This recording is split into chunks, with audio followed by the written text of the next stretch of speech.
All right, so we arrive at 11:15 here at the BEAU Rivage. Hopefully go get to a poker table, waiting on our room to get ready. Maybe we can get in an hour or two before the room's ready. Kill some time, have a little fun.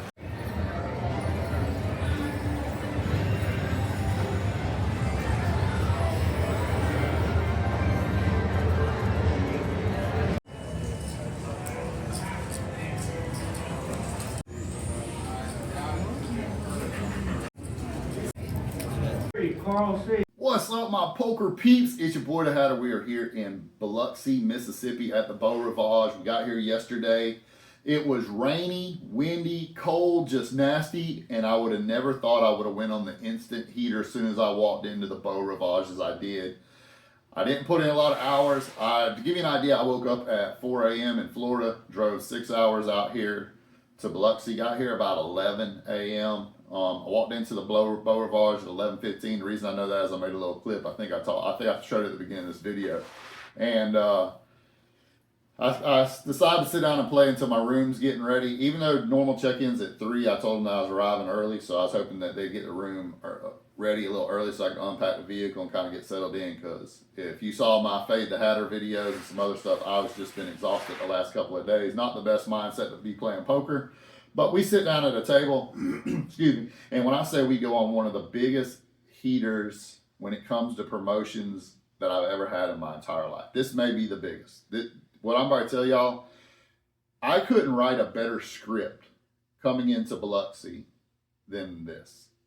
You know, coming out of your comfort zone, I ain't been playing a lot. I'm just getting back into playing a lot. For it to start like this is just amazing, and like all the pressure and everything, just being real with y'all, was all taken off within an hour. So let's sit down. I sit down at the table. I get pocket jacks. I raise in the cutoff. I get jacks. I raise to 15. I get 2 callers. The flop is king of diamonds, 4 diamonds.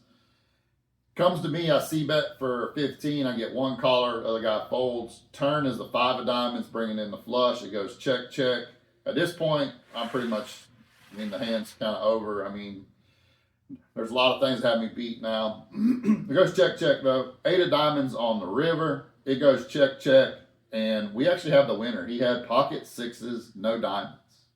So he kind of picked up a little bit more outs on the turn. I don't know. He plays it like that. That's fine. And that was the very first pan of the session. So we scoop a small pot there. Kind of gets the jitters away. Y'all know what it's like when you sit down at a table, especially if you go to a room you're not used to and you're not used to the players. But this game is way different than what it is in Florida. The 1-3 plays like 2-5, a wild 2-5 table. And it's the very second hand, I look down at the ladies. Pocket queens. Like, pinch me. What is going on here, y'all? So it comes to me. I raise it up to 20 over 2 limpers, and I get 5 callers. 5 callers. Guess I should have went bigger. In hindsight, probably should have went bigger, but it all works out. Flop comes king, jack, deuce, checks to me. And a guy makes it 60.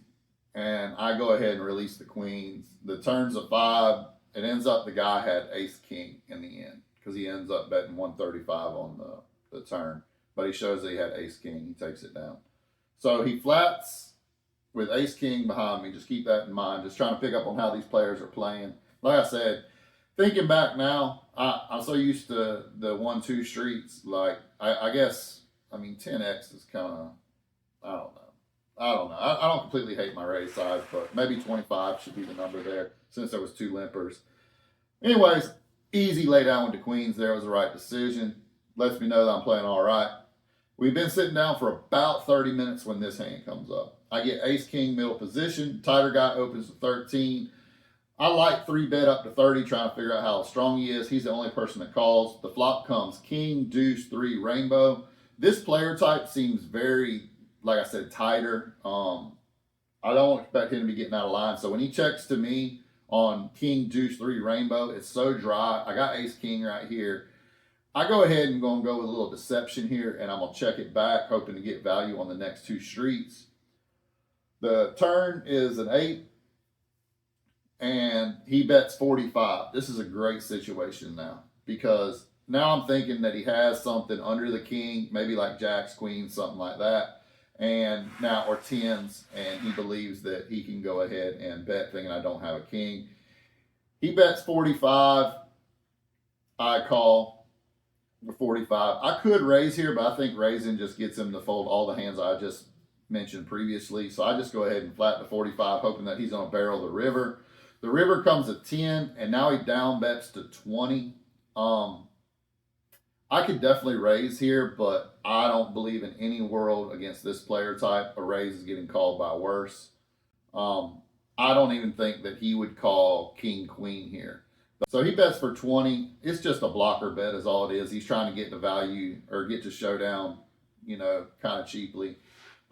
Because the aforementioned reasons, and he's just never calling a raise. So I just go ahead and call just in case he hit a 10 on the river and he had pocket 10s. So I call and he turns over pocket queens. It was definitely sort of like my whole read on this guy, how he played, everything was pretty spot on. I figured he had something like that. When the 10 hit, it did alarm me because, like I said, I had him somewhere between that, queens to 10s range, or maybe something like, I don't even think he had a king, to be honest with you, because king, he's going to go ahead and bet flop.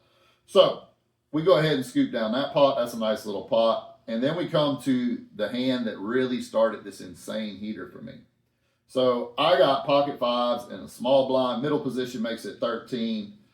Cutoff calls, I call, big blind calls. We're going multi-way.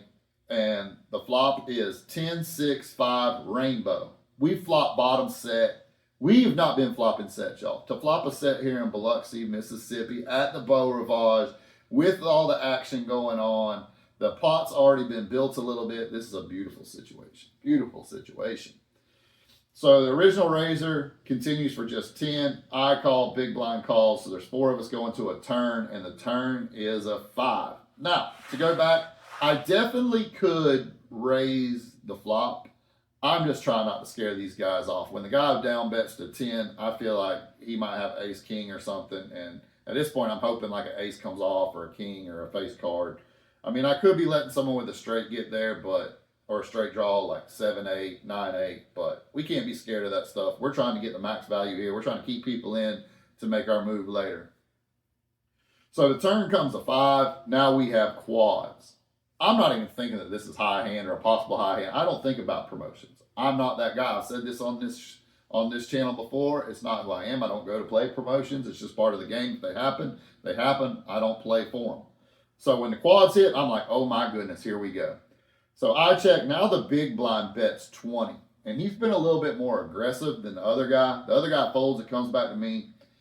And this is where I have a decision. I definitely could raise here.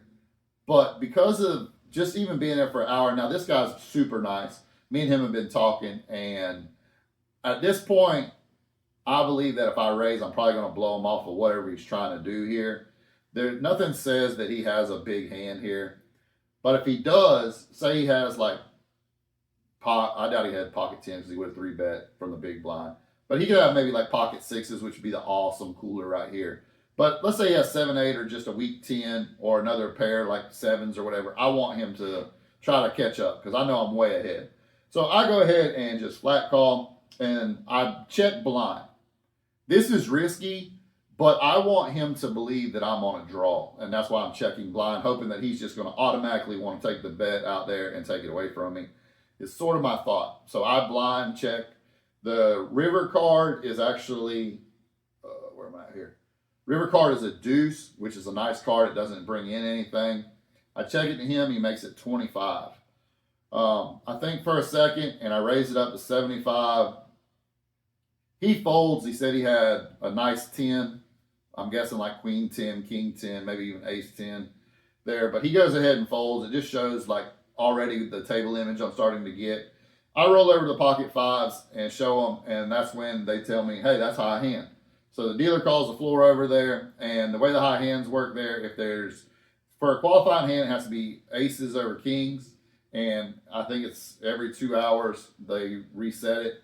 So it might be every 2.5, I don't know. It might be every 2 hours. So anyways, that hand ends up holding up the split with another person that had it. The other person had straight flush. I had quad 5. I get $250 bonus high hand money right there. It doesn't stop there. It couldn't have been maybe 5 minutes. And the floor comes up, he's on the microphone, and he says, "Man, you're really running hot." And I look at him, I'm so confused on what he's talking about. Like, I don't understand. And he said that I was the random seat winner. Now, I talked about this. Their thing is, you can take the 250 guaranteed, or you can gamble and you get to pick red or black on the dealer burning and turning. So when they came over and explained it to me, I did talk to the floor a little bit. And one thing I do want to say, the BEAU is actually, I'm shocked because I know Brad, maybe this is why the vloggers ain't coming here, but they don't really allow filming either. So it's sort of like I'm right back where I was in Jacksonville trying to sneak a peek here and there. So, but anyways, when they come over, I say I want the dealer to pick the color. And I told the dealer that I'd tip her nicely if she was to pick the right color. I told the floor the same thing. So she picks the color. She says red. They give me the card, and it is the 9 of hearts, y'all. And we hit $500 in promotion money. You're talking about $750 in promotion money in a matter of like 15 minutes. Because when the pocket fives hand hit, they told me you only got 15 more minutes till the window's up. And I was like, wow. And it holds. And I get $750 in promotion money. That is so great. It was the 9 of hearts. I don't know if I said that. Right after this, I probably played another 30 minutes. My room came ready, and I was wanting to get up there and get a shower and kind of just get settled in because I got all this stuff that I bring when I go on trips to help with my content creating. But we end up booking, let me tell you the total here, and then we'll go on, because we play another session I'm going to talk about that evening. But we end up profiting 9-10. So you can see we didn't really win a ton outside of, there wasn't like a bunch of big pots we won. I mean, there was one time there was another hand where I called a 3-bet with pocket 10s, and I whiffed the flop, and the guy had kings. But if we hit a 10 there, man, me and this guy was super deep. We were probably 700-800 effective. So that would have been a massive pot right there if I flop a 10 probably. But I ended up winning 9-10 hourly, $726. Can you imagine if you had a job and you were making $726 an hour, y'all? Oh my goodness. Talk about a great life. But I do want to talk about this real quick before I go into the session. I want to talk about promotion money. And there's always been a debate, should you count your promotion monies in your winnings? And people go back and forth. I believe you should. And I used to, I wasn't sure about it, but now I'm sure about it. And this is why I'm going to say this. If you want to be that person, I want to do it without promotion money, well, then you should take all the rake off. I mean, because that's really where all this is coming from.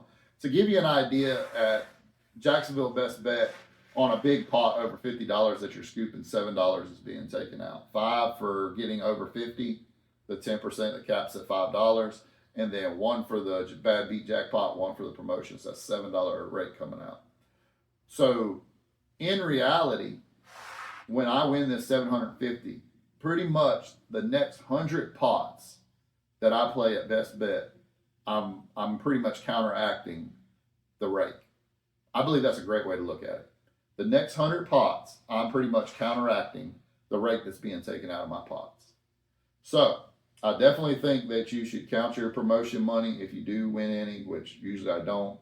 But this right here is a huge blessing. I mean, one thing that I think that I will add to this 1,000-hour challenge at the end, because these are the first 2 promotions that I've hit, I think that I'll also track how much promotion money I actually win in that 1,000 hours. I think that's a good idea to bring to y'all.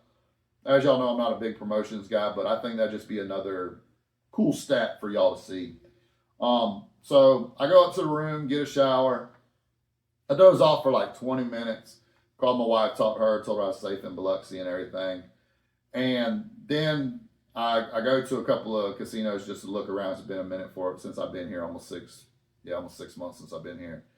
And I end up going to the IP because that's the other place that will have no limit hold'em games here in Biloxi.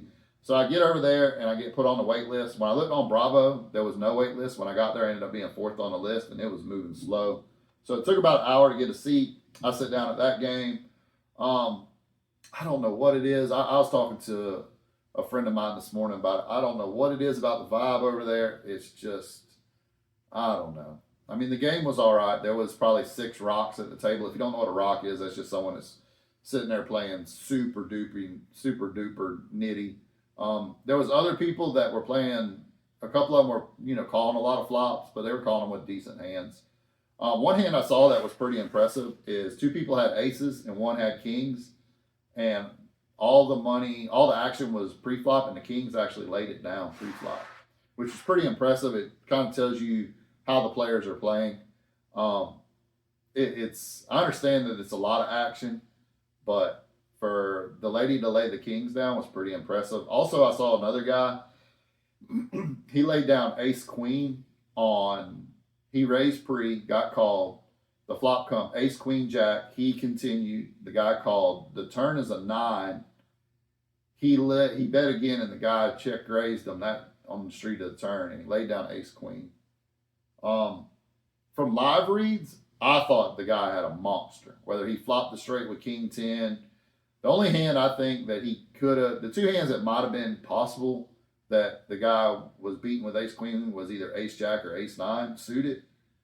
But this player I had not seen play any hands. And when the flop hit and the turn hit, like, he tried to steer a hole through the cards on the table. Like, live read, it seemed like he wanted to jump out of his seat. The only way he could contain himself is to try to steer a hole straight through the table. It was, never found out what he had, but we'll go to the one hand. There's really only one hand to note that I played at the IP. I only played an hour and 10 minutes because I ended up going to dinner and then come back to the room to get some sleep because I was just so exhausted. The only hand that I had was I called a small raise with queen jack of hearts, and it went multi-way. I want to say it was like 5 ways to the flop. And the flop comes 4 hearts, 6 of hearts, jack of clubs, beautiful flop. I pretty much flop everything I want to flop here in a multi-way pot. I got the backdoor, or I got the flush draw, and I got top pair, decent kicker. The most aggressive guy at the table continues. He bets 20. I go ahead and call, I go ahead and call the 20, and it's just me and him. Everybody else folds. The turn is a black queen. Of course, it's got the black queen. Well, I mean, it could be queen. It's the jack was a club, the queen was a spade. So now I got top 2 and the flush draw. Now I got a lot of stuff. He bets 45. When he bets the 45, I could raise here, but I'm trying to figure out what he could have that I beat, or that that I could raise and get value from. It's kind of hard because I block him having queens and jacks because I got 2 of them, so I know where 4 of them are. I mean, he continued on the queen, so the queen didn't slow him down. So now I'm starting to wonder, does he have 4-6? That's a hand I can get value out of. Could he have a set? Set's possible. Could he have a draw? Because he's so aggressive, I come real close to raising here. I mean, you could definitely raise here. But I want him and his aggressive nature to keep going. And so I just flat the 45. When the river comes off, it's kind of a bad card. It's the 3 of hearts. So when the 3 of hearts, you'd say, man, that's a great card. But, I mean, it could be. I mean, if he has a set. But this card's going to slow the action down, which it does. He checks. I end up going for some thin value against him. And I bet 40, and he folds. He claims he had king, jack, offsuit. So, on that hand, that was about the only hand to note from the IP. Like I said, there's just something about the IP I don't. One thing is I was stuck in the 9 seat, and I know the dealers probably love it at the IP, but they have these rails. It's almost like a box they built around the dealer. And if you're in the 1 or 9, you are in such a cramped position. You can't see nothing. So that's another reason I got up and left a little bit early, besides to go eat, is I hated that seat. I felt uncomfortable. I was squished. But I ended up booking a $121 profit there and just over an hour, hour and 10 minutes for an hourly of 103. So let's go ahead and update the total bankroll here and where we're at in the 1,000-hour challenge. So we just broke 20 hours now for the challenge. We have got to get some more hours. I'm struggling, y'all. But we played 6 sessions, 20 hours, and our hourly is $57.14. Remember when it was way stuck, y'all? Wasn't very long ago. I want to talk about this though. The hourly there, that's just like when it was minus 30 or 50 or whatever it was in the first couple episodes. You can't pay attention to that. We won't know what the true hourly is until we start to get probably around, I think when we get to around about the 500-600 hour mark, we should be able to have somewhat of an idea of a better range we're in. But I think at 1,000, when we get that 800, 1,000 right there, you'll really know like what kind of hourly we're making.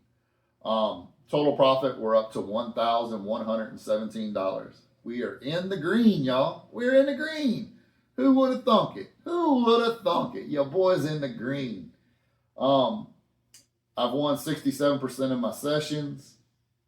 My ROI, return on investment, is 53%. This is something when we get to the 1,000 hours I want to talk about, because the older I got, the more I looked into investing and all that.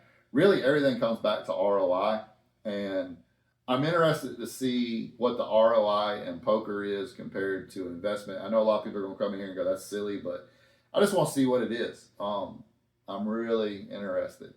So right now it's Monday morning, second day in the BEAU RIVAGE Biloxi playing Biloxi, Mississippi poker. I'm about to go downstairs, hop into a game. I'll be in a game. We're going to pump in some hours these next 2 days. Like I said, my goal was to get 20 for the weekend. Didn't get as many as I wanted yesterday. My goal was to do probably 4 yesterday and then 8 and 8. But that's all right. We can go a little longer today and tomorrow. We still reach that 20. But I'll be back real soon with another episode of the 1,000 Hours Challenge. Hopefully y'all enjoying this, just seeing an average dude go out here and grind some low stakes poker. And when we finish this, we'll move on to another one. But I've really got to start knocking out the hours. I do appreciate everybody that's made the comments, whether it be talking about the WSOP, and there will be a WSOP video coming out while I'm here in Biloxi, and I'll tell you everything that I have planned for the World Series of Poker 2025. Thank y'all again. I'll see y'all probably tomorrow or the next day with that announcement. Y'all have a blessed day if you're seeing this, and I hope y'all run good. See y'all next time.